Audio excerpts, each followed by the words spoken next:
สติฝึกฝนจิตให้จิตเป็นผู้รู้จิตเป็นผู้รู้จิตอยู่เหนือ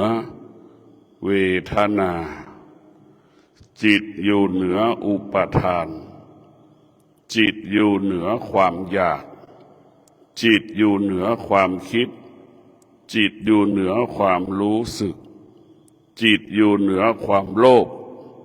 จิตอยู่เหนือความโกรธจิตอยู่เหนือความหลง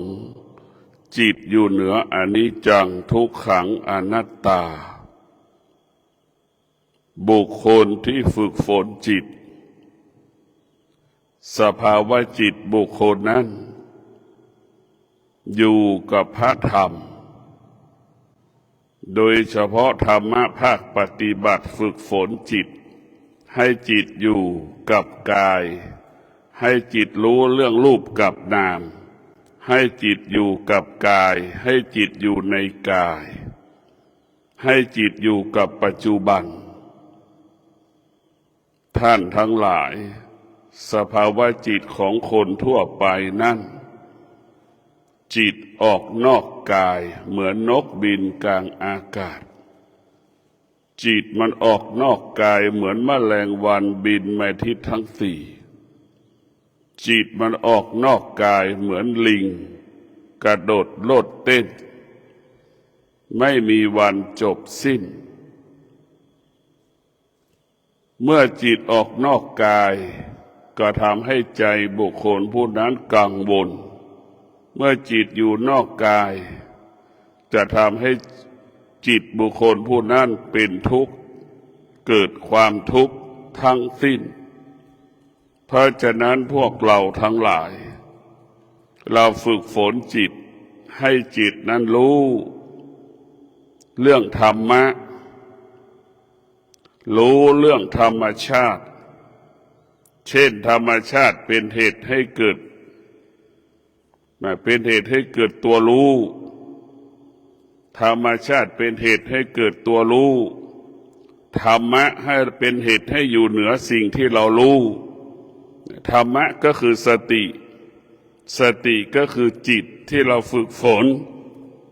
จิตรู้สิ่งใดให้ละสิ่งนั้นอันนี้แหละคือเรารู้เรื่องธรรมชาตินั่นคือธรรมชาติแล้วเมื่อเรารู้เราก็อยู่เหนือสิ่งที่เรารู้ตัวเหนือที่รู้ก็คือตัวสติหรือตัวปัญญาเพราะฉะนั้นพวกเราทั้งหลายธรรมชาติเป็นเหตุให้เกิดรู้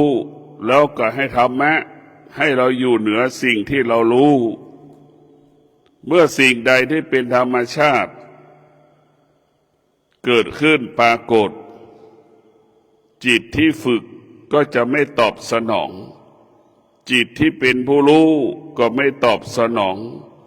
จิตที่เป็นผู้รู้จะไม่สงสัยจิตผู้รู้จะไม่ตามรู้สิ่งที่เรารู้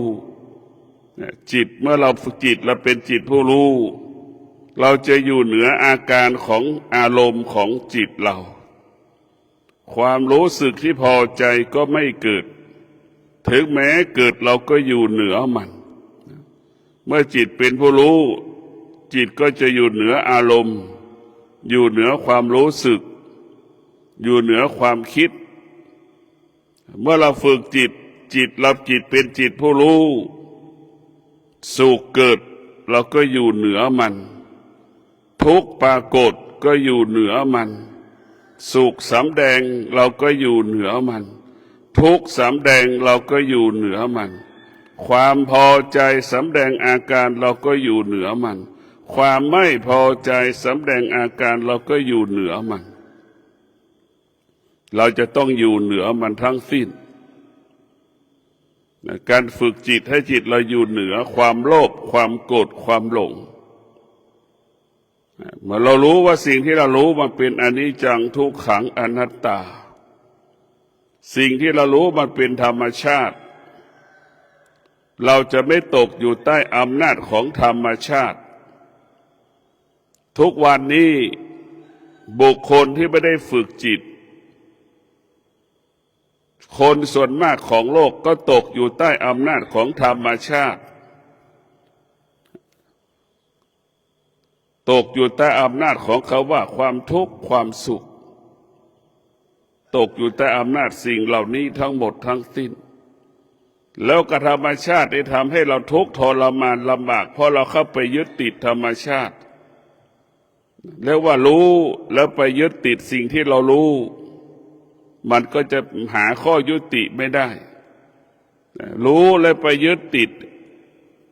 มันก็ทำให้เรานั้นทุกข์ทรมานลำบากกับสิ่งที่เรารู้สิ่งที่เรารู้ก็ควบคุมไม่ได้สิ่งที่เรารู้คงสภาพเดิมไม่ได้สิ่งที่เรารู้แปรปรวนเปลี่ยนแปลงตลอดเวลาท่านทั้งหลายเราต้องฝึกจิตของเราให้จิตเราเป็นจิตผู้รู้เมื่อจิตเป็นผู้รู้จิตก็จะอยู่เหนือความเจ็บปวดที่มันเกิดขึ้นในร่างกายของเราดังเช่นขนาดนี้เรานั่งสมาธิขนาดนี้ความเจ็บปวดปรากฏขึ้นกับร่างกายของเราขนาดนี้เราประสบอุบัติเหตุร่างกายของเจ็บปวดเราก็อยู่เหนือมันเมื่อเราฝึกจิตเราจะอยู่เหนือสิ่งที่มันปรากฏเช่นความเจ็บปวดก็ดีความทุกข์ความทรมานความลำบากก็ดีเราจะอยู่เหนือมันหมดเรียกว่าเราจะไม่อยู่ใต้อำนาจ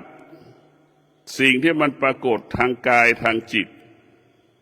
เราจะการฝึกจิตเราเป็นผู้รู้เราจะอยู่เหนือสิ่งที่เรารู้ทางกายทางจิตจะอยู่เหนือมันเมื่อเราอยู่เหนือมันแล้วทุกสิ่งทุกอย่างมันก็ไม่มีค่าเมื่อเรารู้มันเราเมื่อเท่ากับเราปลดเปลื้องสิ่งที่เรารู้ออกไปจากจิตเราหมดเรารู้เราก็ปลดเปลื้องสิ่งที่เรารู้ออกไปทั้งหมดทั้งกายทั้งจิตทั้งกายทั้งจิตเรารู้แล้วก็ปลดเปลื้องไปเหมือนเราเก็บขยะแล้วก็ไปทิ้งทุกวันเก็บขยะมันมีทุกวันแล้วก็ไปทิ้งทุกวันเหมือนเราใส่เสื้อผ้าใส่เสื้อผ้าแทบทุกวันเราก็ไปซักแทบทุกวันนั่นแหละเรารู้เราจะไม่ยึดติดในสิ่งที่เรารู้เราจะไม่ตอบสนองสิ่งที่เรารู้เราจะไม่อยู่ใต้อำนาจสิ่งที่เรารู้เมื่อเราไม่อยู่ใต้อำนาจสิ่งที่เรารู้เราก็เป็นอิสระกายก็เป็นอิสระจิตเราก็เป็นอิสระทุกวันนี้กายของเราก็ตกอยู่ใต้อำนาจอนิจจังทุกขังอนัตตาสภาวะจิตของเราก็ตกอยู่ใต้อำนาจอนิจจังทุกขังอนัตตาทั้งสิ้นเราตกอยู่ใต้อำนาจมันเมื่อเราตกอยู่ใต้อำนาจมันแล้วเนี่ยมันจึงทำให้เรานั้นเกิดความทุกข์ตลอดเวลาเมื่อเราตกอยู่ใต้อำนาจมันก็คือเป็นทาสของธรรมชาตินั่นแหละเมื่อเราตกอยู่ใต้อำนาจก็คือเปรียบเสมือนเราอยู่ใต้อำนาจนายจ้างนะเห็นไหมนายจ้างสั่งขวาลูกจ้างก็ต้องทำไปตามขวาที่นายสั่งไปซ้ายลูกจ้างก็ไปซ้ายสั่งให้ถูก็ให้ต้องถูต้องให้ไปตรงโน้นต้องให้ไปตรงนี้แต่เราจะเป็นทาสมันทุกข์มันทรมานมันลำบากมันหงุดหงิดมันทำให้เกิดคำว่าเบื่อสภาวะจิตเราจะเกิดอาการไม่สบายกายไม่สบายใจเพราะเราไปตกอยู่ใต้อำนาจก็คืออำนาจนายจ้างกับลูกจ้างแต่มันต่างกันนายจ้างมีอำนาจเรียกลูกจ้างได้ทุกเวลาเห็นไหมอันนั้นแหละคือเป็นอำนาจที่เราตกอยู่ใต้อำนาจเขาไม่ลุกก็ไม่ได้ไม่ตื่นก็ไม่ได้ไม่ทำก็ไม่ได้เราตกอยู่ใต้อำนาจเขาการฝึกฝนจิตให้จิตเราเป็นจิตผู้รู้จิตผู้รู้จะต้องประกอบไปด้วยสติสัจจะวิริยะขันติหลักของการฝึกฝนจิตหลักของการอบรมจิตสติสัจจะวิริยะขันติ เราจะประสบความสำเร็จในการฝึกจิตได้ เราต้องมีสติ เราต้องมีสัจจะ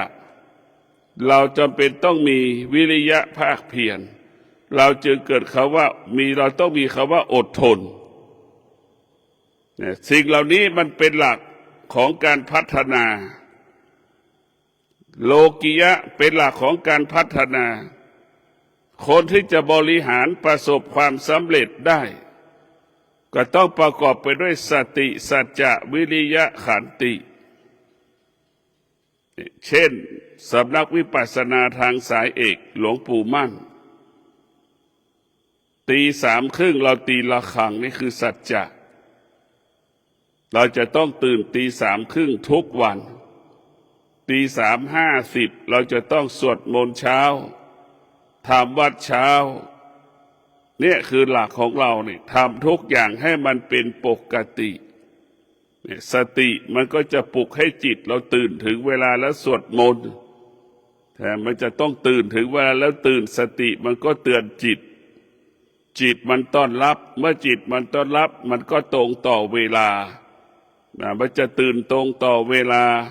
ทำวัดสวดมนต์ก็ตรงต่อเวลาถ้าจิตมันต้อนรับถ้าจิตมันปฏิเสธมันจะไม่ตรงต่อเวลาเพราะจิตปฏิเสธยังไงมันก็ไม่ต้อนรับมันไม่เมื่อจิตปฏิเสธแล้วมันจะไม่ต้อนรับการสวดมนต์มันจะไม่ต้อนรับในการตื่นท้ายสุดมันก็ตื่นผิดเวลาท้ายสุดทำวัดสวดมนต์ก็ผิดเวลาเมื่อเราผิดเวลาเราก็หลงทางหลงผิดเพราะฉะนั้นการฝึกจิตไม่ให้จิตเราเป็นจิตให้จิตเราจิตเป็นผู้รู้เมื่อจิตเป็นผู้รู้จิตนั้นจะบรรลุเป้าหมายเหมือนเราเดินทางทุกวันจิตผู้รู้ก็เปรียบเสมือนเต่าท่านทั้งหลายจิตผู้รู้เปรียบเสมือนเต่าเต่านั้นรู้จักตัวเองว่าขามันสั้นเดินมันช้าเต่านั้นมีสัจจะเต่านั้นมีสติและสัจจะวิริยะขันติอยู่เหนือความร้อนที่ปรากฏอยู่เหนือความหนาวเย็นที่ปรากฏอยู่เหนือการที่ฝนมันตกฝนก็ตกก็วิ่งก็เดินนี่แหละคือสติของผู้รู้จิตของผู้รู้ก็เปรียบเสมือนเต่ารู้จักว่าขามันสั้นวิ่งมันช้าเมื่อเต่ามีสติสัจจะวิริยะขันติจนถึงที่สุดเต่าก็บรรลุเป้าหมายบรรลุเป้าหมายได้การฝึกจิตของเราก็เป็นเช่นนั้นเมื่อเรามีสติสัจจะวิริยะขันติการฝึกฝนจิตเราจะเป็นจิตผู้รู้มันจะต้องประกอบไปด้วยสติสัจจะวิริยะขันติคำว่าสำลิดผลจึงจะเกิดขึ้นในการฝึกฝนจิตจะสำลิดผลได้จิตก็ต้องอาศัยสติสัจจะวิริยะขันติคนทั้งโลกประสบความสำเร็จในการจัดการการบริหารก็เพราะสติสัจจะวิริยะขันติมันเป็นเช่นนี้เหมือนกันหมดผู้ปฏิบัติธรรมจะประสบความสำเร็จในการปฏิบัติธรรมก็เพราะสติสัจจะวิริยะขันตินี่แหละมันจะเป็นเช่นให้เราประสบความสำเร็จเพราะฉะนั้นพวกเราจิตเราเป็นจิตผู้รู้ตัวนั้นก็คือรู้ด้วยปัญญารู้ด้วยปัญญารู้จึงอยู่เหนือสิ่งที่เรารู้ด้วยปัญญาเราจะไม่ยึดติดสิ่งที่เรารู้นี่รู้ด้วยปัญญารู้ด้วยปัญญารู้แล้วละแล้วก็วางแล้วก็ปล่อยสิ่งที่เรารู้ทั้งสิ้นรู้ด้วยปัญญาก็รู้เฉยรู้ด้วยปัญญาจะไม่สงสัยในสิ่งที่รู้ด้วยปัญญาเราก็ไม่ตามรู้แต่ไม่ตามรู้ไม่ตามรู้ด้วยปัญญารู้ด้วยปัญญาคือรู้ความจริงละความจริงรู้ความจริงละความจริงรู้ความจริงละความจริงจนถึงที่สุดกายกับจิตมันก็ไม่มีอะไร มันไม่มีอะไรที่สุดคำว่ามันไม่มีอะไรก็ปรากฏขึ้นเนี่ยมันไม่มีอะไรมันไม่มีอะไรกายกับจิตเราเพราะเราไปปรุงแต่งเมื่อกายกับจิตมันไม่ปรุงแต่งมันก็ไม่มีอะไรตามันก็ว่างหูมันก็ว่างตาเหมือนตาบอดหูมันหูหนวกจมูกมันไม่สัมผัสกับกลิ่นไม่ได้ลิ้นก็สัมผัสกับรสชาติอาหารไม่ได้กายก็ไม่รู้สึกสัมผัสกับหนาวร้อนผิวหนังเราไม่รู้สึกจิตเราก็ไม่รู้สึกเพราะฉะนั้นพวกเราทั้งหลายคำว่าจิตก็มีส่วนประกอบของกายกับจิตร่างกายของเราก็เป็นส่วนหนึ่งของจิตประกอบไปด้วยจิตจิตอาศัยกายกายอาศัยจิตเช่นตาอาศัยรูปเราก็พิจารณาว่าเราจะไม่ติดในรูปหรือตาเห็นรูปเราจะอยู่เหนือรูปอันนี้แหละคือธรรมะพระพุทธเจ้าคือสติหูเราได้ยินเสียงเราก็จะไม่ยึดติดในเสียงเราก็อยู่เหนือเสียงเราจะไม่ตามรู้ในเสียงสุขทุกข์ก็ไม่มีสุขทุกข์ก็ไม่เกิดเห็นไหมมันไม่เกิดเพราะเราอยู่เหนือมันถ้าเราทำได้อย่างนี้ทุกวันทุกวันทุกวันทุกวันทุกวันเนี่ยกายเราก็ไม่มีอะไรสักอย่างก็มีแค่กายกับจิตไม่มีสิ่งใดมาเจือปนในกายเราได้จมูกเราสัมผัสกับกลิ่นเราก็ไม่ยึดติดเราไม่ยึดติดมันเรารู้มันแต่เราไม่ยึดติดในมัน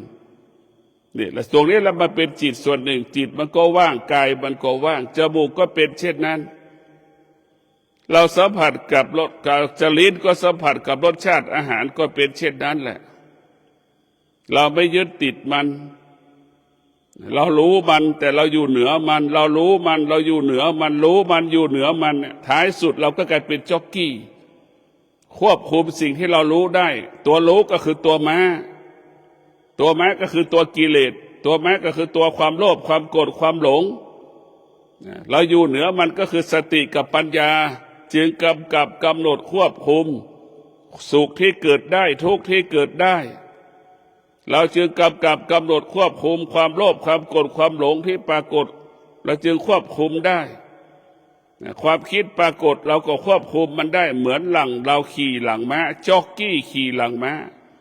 สติกับปัญญาเปรียบเสมือนจ็อกกี้ความโลภความโกรธความหลงเปรียบเสมือนม้าเรากำกับมันได้กำหนดมันได้ควบคุมมันได้นี่คือจิตเป็นผู้รู้จิตจะเท่าทานสิ่งที่จิตรู้สิ่งที่จิตเป็นผู้รู้จิตก็จะควบคุมสิ่งที่จิตรู้เหมือนเรานั่งเหมือนจ็อกกี้นั่งหลังม้าเราควบคุมม้าได้นี่ในการฝึกจิตมันก็จะให้เรารู้สิ่งใดแล้วก็หยุดสิ่งนั้นได้อยู่เหนือสิ่งนั้นได้เนี่ยมันก็อยู่ตรงนี้มันไม่มีแล้วมันก็ปรากฏซ้ำเหมือนกันหมดตาเห็นรูปทุกคนก็เห็นรูปเหมือนกันหมดหูได้ยินเสียงเสมอเหมือนกันหมดจมูกสัมผัสกับกลิ่นก็เหมือนกันหมดลิ้นสัมผัสกับรสชาติก็เหมือนกันหมดผิวหนังถูกความร้อนความเย็นกระทบผิวหนังเราก็รู้เหมือนกันหมดจิตใจเราถูกธรรมอารมณ์โผฏฐัพพะเราก็รู้เหมือนกันหมดเหมือนกันทุกอย่างที่มันแตกต่างก็คือคนที่ฝึกจิตบุคคลที่ฝึกจิตก็อยู่เหนือสิ่งที่เรารู้ทั้งสิ้นอยู่เหนือสิ่งที่เรารู้เราจะไม่ยึดติดสิ่งที่เรารู้ทางตาก็ดีทางหูก็ดีจมูกก็ดีทางลิ้นก็ดีทางกายทางผิวหนังทางจิตเราก็ดีเรารู้เราจะไม่ยึดติดรู้และอยู่เหนือรู้ทั้งสิ้นเราอยู่ตรงนี้ทุกวันทุกวันทุกวันทุกวันทุกวันนี่แล้วมันก็จะเข้าใจเข้าถึงความจริงที่มันปรากฏทางกายไอ้ทางกายได้ตัวสำคัญที่สุดที่มันสัมผัสก็คืออายตนะของเราเนี่ยมันเป็นประตูมันเป็นช่องทางที่นำมาซึ่งปัญหาต่างๆเหตุการณ์ต่างๆเรียกว่าอายตนะเป็นตัวนำพาหนะความโลภความโกรธความหลงความเกลียดความชังความรักความชอบ พอใจไม่พอใจมันเกิดขึ้นกับอายตนะของเราคือตาหูจมูกลิ้นกายใจมันเป็นพาหนะเมื่อมันเป็นพาหนะเราก็จะทำให้เรานั้นเป็นทุกข์ถ้าเราไม่ได้ฝึกเมื่อเราได้ฝึกแล้วเราจะไม่ตอบสนองมันเหมือนม้าเราผูกเชือกคอม้าไว้กับหลักม้าก็ไปไหนไม่ได้ม้าไม่สามารถตอบสนองจะไปกินหญ้าได้เพราะเราผูกมันไว้เช่นเดียวกับตาเมื่อเราฝึกแล้วตาของเรามันฝึกมันก็ไม่ตอบสนองตาที่เห็นรูปหูที่เห็นได้ยินเสียงจมูกสัมผัสกับกลิ่นเลยไม่ตอบสนองมันเนี่ยเราจะไม่ตอบสนองมันเมื่อเราไม่ตอบสนองสิ่งนั้นก็ไม่เกิดเมื่อมันไม่เกิดเราก็ว่างเมื่อจิตเราว่างเราปฏิบัติธรรมเราก็จะเกิดปัญญาเรื่อยๆเกิดปัญญาเรื่อยๆเกิดปัญญาเรื่อยๆจนถึงที่สุดมันเกิดปัญญารู้ความจริงละความจริงรู้ความจริงละความจริงจนถึงที่สุดเราจะรู้ว่าธรรมะภาคปฏิบัติรู้เพื่อละรู้เพื่อไม่ให้รู้ธรรมะภาคปฏิบัติรู้เพื่อละรู้เพื่อไม่ให้รู้รู้แล้วจะไปยึดติดสิ่งที่เรารู้เราจะไม่รู้แต่สิ่งที่เรารู้ทุกลมหายใจคือกำหนดรู้ลมหายใจเข้านี่ต้องรู้ทุกลมหายใจวันหนึ่งหายใจกี่ร้อยครั้งพันครั้งหมื่นครั้งเราก็รู้หายใจออกกี่ร้อยครั้งพันครั้งหมื่นครั้งเราก็รู้สิ่งที่เรารู้ก็คือรู้ลมหายใจเข้าลมหายใจเข้ามันก็เป็นอนิจจังลมหายใจออกก็เป็นอนิจจังทุกอย่างมันเป็นเช่นนี้ทุกอย่างมันเป็นแบบนี้ของมันเรียกว่าสรรพสิ่งทั้งหลายมีความเป็นปกติของมันแต่เราไม่ได้ฝึกจิตเราจึงคิดว่ามันผิดปกติถ้าเราฝึกจิตเราเกิดปัญญาจึงรู้ว่าไฟมันร้อนเป็นปกติเมื่อเป็นล้านปีเราจะรู้เมื่อเราฝึกฝนจิตเราเกิดปัญญาเราจึงรู้ว่าน้ำมันเย็นก็เป็นปกติของมันเป็นเมื่อล้านปีมันเป็นของคู่กับโลกมันเป็นเช่นนี้การปฏิบัติธรรมของเราให้เรารู้ความจริงของโลกให้เราเข้าถึงความจริงของโลกให้เรารู้ความจริงของโลกการปฏิบัติธรรมของเราให้เราเข้าใจทั้งโลกเป็นเช่นนี้ความโลภเนี่ยมันเป็นปกติของโลกมนุษย์เกิดขึ้นมาก็มีความโลภความโลภเป็นอวิชชามนุษย์เกิดจากอวิชชากลายเป็นบิดาบรรดาของมนุษย์ไอ้การปฏิบัติธรรมของเราฝึกจิตของเราให้จิตออกจากอวิชชาให้จิตเรามีวิชาก็คือปัญญารู้ความจริงละความจริงรู้ความจริงละความจริงรู้ความจริงละความจริงรู้ไม่ตามรู้รู้ไม่ตามรู้รู้เหนือรู้รู้ให้เราอยู่เหนือรู้รู้ให้เราอยู่เหนือรู้นี่แหละคือหลักของธรรมะภาคปฏิบัติเราจะอยู่กับตรงนี้ทุกวันสุขมันเกิดขึ้นทุกวันทุกข์มันก็เกิดขึ้นทุกวันพอใจไม่พอใจก็เกิดขึ้นทุกวันเกิดขึ้นทางตาหูจมูกลิ้นกายใจเราจะต้องเข้าถึงตาหูจมูกลิ้นกายใจทะลักทะลวงให้หมดถ้าตามีเป็นงัวเราก็ต้องผูกงัวมาให้ได้มัดงัวให้ไว้ในหลักให้ได้ถ้าหูเป็นช้างเราจะต้องมัดช้างให้ได้ให้ไปอยู่ในหลักจมูกมันเป็นหมาเราก็ต้องมัดหมาให้ได้ลิ้นเราเป็นไก่เราจะต้องจับไก่ขังให้ได้นี่แหละคือการฝึกจิตเราต้องฝึกจิตมันให้ได้ผิวหนังเราเป็นเปรียบเสมือนแมวเราก็ขังแมวให้ได้จิตของเราเปรียบเสมือนนกเราก็ต้องขังไม่ให้ได้เนี่ยในการฝึกจิตของเราเนี่ยเราจะหยุดทุกสิ่งทุกอย่างได้เราจะอยู่เหนือทุกสิ่งทุกอย่างได้เราละทุกสิ่งทุกอย่างได้เพราะอานิสงส์ที่เราฝึกจิตแล้วเกิดปัญญาจิตที่เกิดปัญญาจึงอยู่เหนือสิ่งที่มันเป็นปกติที่มีอยู่บนโลกใบนี้ร้อนก็เข้าใจว่ามันร้อนแล้วก็เข้าถึงความร้อนว่าร้อนไม่เกิน3 เดือนไม่เกิน2 ชั่วโมงอย่างเงี้ย3 ชั่วโมงอย่างนี้ความร้อนมันกระทุเลาเบาบางลงความร้อนก็เป็นอนิจจังทุกขังอนัตตาฝนตกก็เป็นอนิจจังทุกขังอนัตตามันจะตกหนักไม่เกิน2 ชั่วโมงอย่างเงี้ย นี่คือเข้าใจมันแล้วก็เข้าถึงมันแล้วก็อยู่กับมันได้เข้าใจมันเข้าถึงมันอยู่กับมันได้ก็คือฤดูร้อนปรากฏฤดูหนาวปรากฏฤดูฝนปรากฏเนี่ยมันไม่สามารถทำให้ดวงหัวใจของผู้ปฏิบัติธรรมหัวใจของผู้มีจิตของเป็นผู้รู้นี่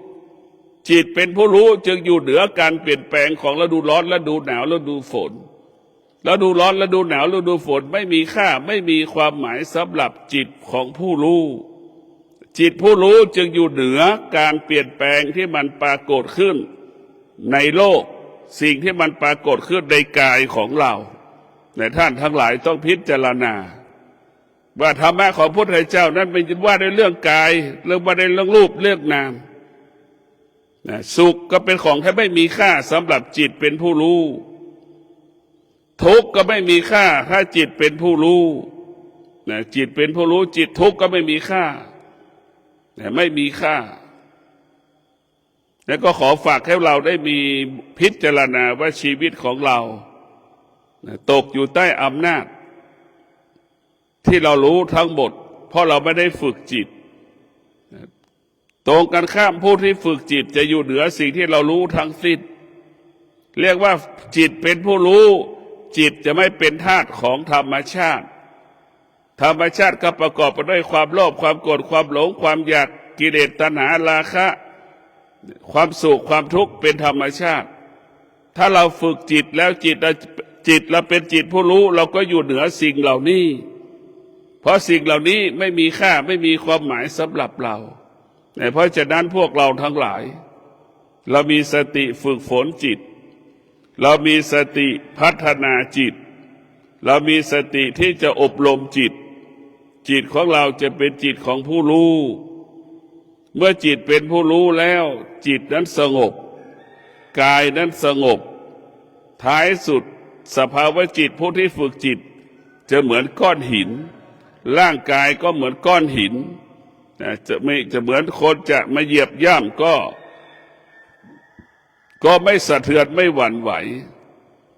ใครจะด่าใครจะว่าก็ไม่สะเทือนไม่หวั่นไหวจิตที่มันฝึกจะเป็นจิตผู้รู้สิ่งที่ควรจิตรู้ก็คือรู้เรื่องธรรมให้จิตมันว่างให้กายมันว่างจิตมันว่างกายมันว่างจิตมันว่างกายมันว่างให้กายของเรามันว่างเหมือนเป็ดไหว้เจ้าไม่มีตับไตไส้พุง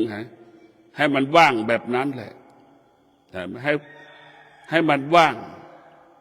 จิตเรามันว่างเหมือนจิตเรามันว่างเหมือนร่างกายเป็ดที่ไม่มีไส้ที่ไม่มีไส้ตับพุงอยู่ในตัวเป็ดกายเรามันว่างก็เปรียบเสมือนเป็ดที่ไหว้เจ้าไม่มีขนนั่นแหละเราไม่ต้องสะสมเสื้อผ้าอาภรณ์ร่างกายเราจะว่างเหมือนเป็ดไม่มีขนไหว้เจ้าจิตของเรามันจะว่างก็เหมือนตัวของเป็ดที่ไม่มีไส้พุงไม่มีไส้ไม่มีตับไม่มีพุงเห็นไหมไม่มีปอดไม่มีม้ามในตัวเป็ดมันจะว่างแบบนั้นแหละ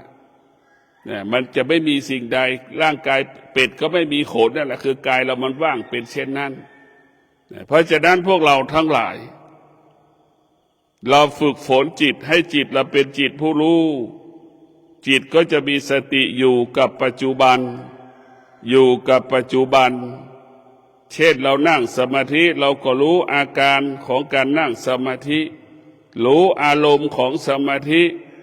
รู้อารมณ์ที่มันปรากฏขึ้นชอบใจไม่ชอบใจอึดอัดเบื่อหน่ายรำคาญฟุ้งซ่านเรารู้หมดเรารู้มันเราไม่ตอบสนองมันเรารู้มันเราควบคุมมันได้เหมือนดั่งจ็อกกี้ควบคุมม้าเรารู้สิ่งที่เรารู้ก็รู้ว่าเป็นม้าถ้ามีตัวเป็นพระม้านั้นเป็นมีค่าเท่ากิเลสมีค่าแล้วก็ความโลภความโกรธความหลงไอ้ตัวรู้ด้วยปัญญารู้ด้วยปัญญารู้ด้วยสติก็เหมือนจ็อกกี้ควบคุมม้าได้นี่แหละคือการฝึกจิตของเราเพราะฉะนั้นพวกเราทั้งหลายอนุภาพของพระธรรมของคำสอนของพระพุทธเจ้ามันมีค่ามันมีความหมายเรากลับมาดูถ้าจิตเราเป็นผู้รู้เช่นสามีฝึกฝนจิต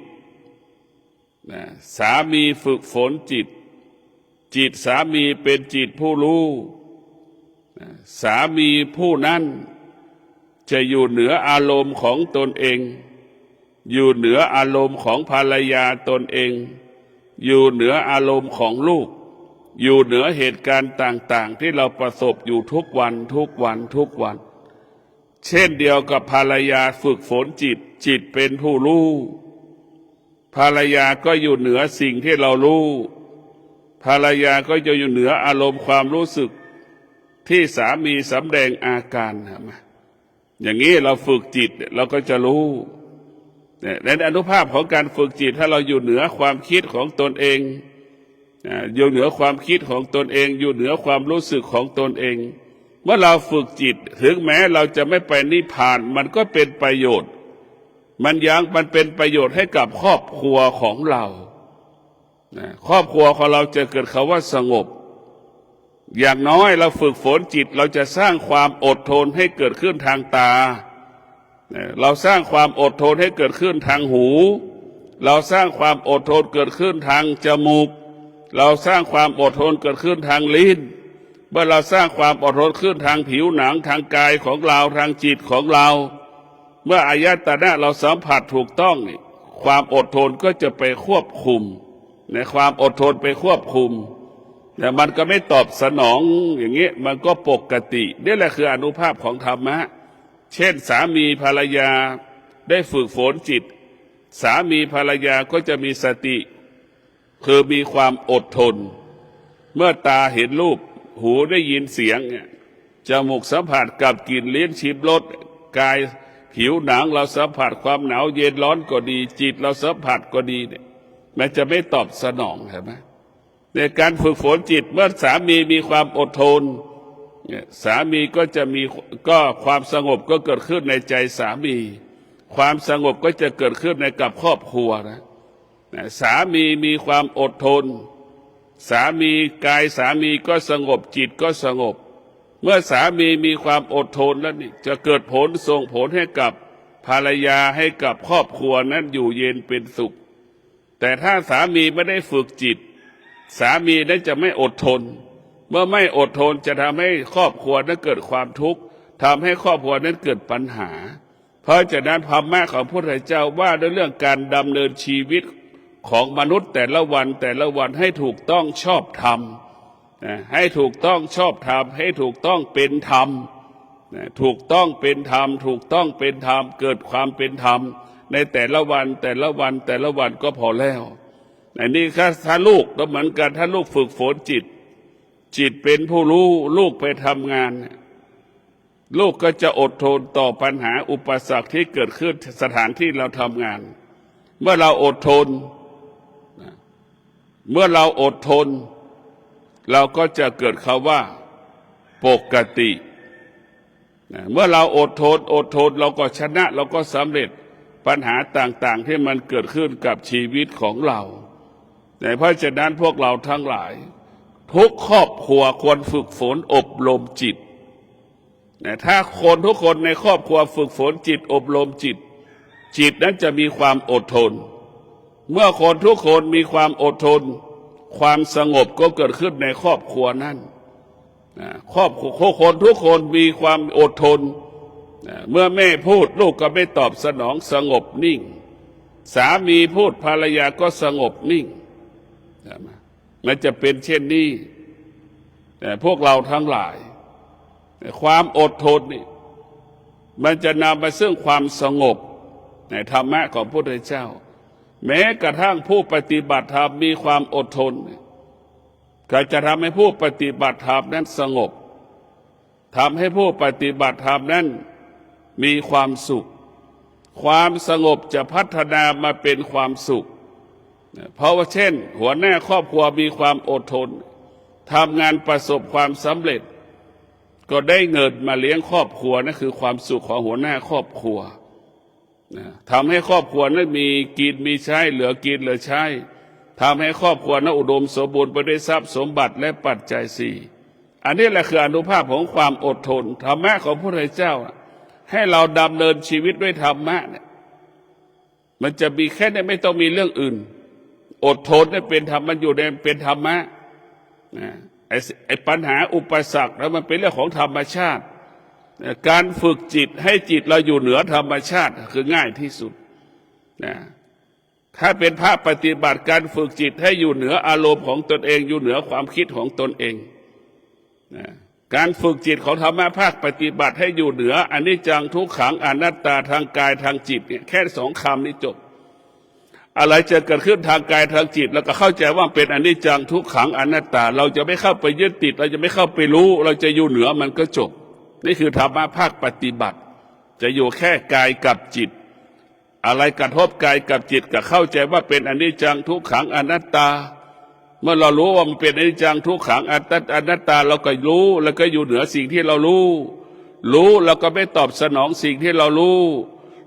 แล้วก็ละสิ่งที่เรารู้นี่แหละคือรู้ด้วยความรู้ด้วยปัญญาจะเป็นเช่นนี้แต่ถ้าเป็นชาวบ้านต้องรู้ชาวบ้านจะต้องอดทนในการดำเนินชีวิตชาวบ้านจะต้องอดทนในการประกอบอาชีพโดยเฉพาะหัวหน้าครอบครัวใดมีความอดทนหัวหน้าครอบครัวใดมีความอดทนครอบครัวนั้นอุดมสมบูรณ์ไปด้วยเครื่องอำนวยความสะดวกในการดำเนินชีวิตเครื่องอำนวยความสะดวกการบริโภคต่างๆพร้อมปัจจัยสี่พร้อมทรัพย์สมบัติพร้อมเพราะฉะนั้นธรรมะของพระพุทธเจ้าเรียกว่าธรรมะเขาเรียกครูบาอาจารย์โบราณเรียกว่าธรรมะเป็นเครื่องดูดทรัพย์หัวหน้าครอบครัวใดมีความอดทนครอบครัวนั้นอุดมสมบูรณ์ไปด้วยทรัพย์สมบัติปัจจัยสี่ครอบครัวนั้นอุดมสมบูรณ์ไปด้วยเครื่องอำนวยความสะดวกเครื่องอุปโภคบริโภคใช่ไหมครอบครัวนั้นใช้จ่ายอยู่อย่างมีความสุขอันนี้แหละคืออานุภาพของธรรมะอานุภาพของพระธรรมมันจะนำมาซึ่งความสุขนำมาซึ่งความเจริญนำมาซึ่งความรุ่งเรืองนำมาซึ่งความงอกงามให้กับชีวิตของเราธรรมะพระพุทธเจ้าไม่ได้มีเป้าหมายให้คนไปนิพพานธรรมะของพระของพระพุทธเจ้าให้คนรู้และให้อยู่เหนือสิ่งที่เรารู้แค่นั้นแหละรู้ไม่ให้เราไปยึดติดในสิ่งที่เรารู้ให้เรารู้เฉยๆเช่นพ่อแม่สามีภรรยาลูกเนี่ยอยู่ร่วมกันแค่บางเวลานี่คือความจริงของโลกนี่คือความจริงของชีวิตเนี่ยให้เราเข้าใจมันเราจะไม่ยึดติดในพ่อแม่สามีภรรยาลูกบางคนไปยึดติดมีเมียก็หวงเมียไม่ให้เมียไปทำงานเนี่ยก็ยังมีอยู่มีสามีก็หวงสามีนั่งเฝ้าสามีเนี่ยสามีไปทำงานก็ไปทำงานอย่างนี้ไปรับไปส่งไปรับสามีห่วงกลัวสามีจะไปที่อื่นมันก็มีอยู่ก็เป็นปัจจุบันเพราะเขาไปยึดติดมันเป็นทุกข์เราไม่ต้องเข้าไปยึดติดถ้าเราฝึกจิตแล้วเราจะเป็นจิตของผู้รู้เมื่อจิตเป็นผู้รู้จิตก็อยู่เหนือสิ่งที่เรารู้เนี่ยมันเรื่องง่ายๆมันไม่ซับซ้อนเพราะฉะนั้นพวกเราทั้งหลายการฝึกฝนจิตให้จิตเราเป็นจิตผู้รู้เรื่องธรรมชาติที่มันปรากฏที่ทางกายทางจิตของเรา